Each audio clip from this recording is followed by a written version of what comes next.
Občianske združenie Krokom k zdraviu uvádza minisériu Žltačka.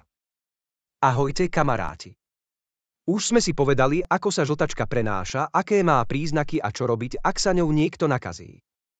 Dnes sa pozrieme na to, ako sa jej môžete vyhnúť. Existuje niekoľko dôležitých preventívnych opatrení, ktoré vám pomôžu zostať zdraví. Najlepšou ochranou pred žltačkou je očkovanie. Stačí, ak sa s rodičmi dohodnete a pôjdete k lekárovi. Ten vám všetko vysvetlí a dá vám vakcínu. Pravidelne si umývajte ruky vodou a mydlom.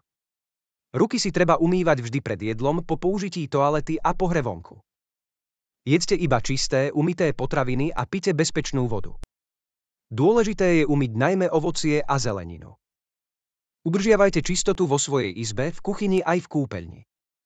Vírus nemá rád poriadok. Teraz už viete, ako sa chrániť pred žltačkou. Dodržiavajte tieto pravidlá a zostanete zdraví. A nezabudnite ukázať tieto videá aj svojim kamarátom. Majte sa krásne. Tento projekt bol realizovaný s finančnou podporou Úradu vlády Slovenskej republiky, Úradu splnomocnenca vlády pre rómske komunity.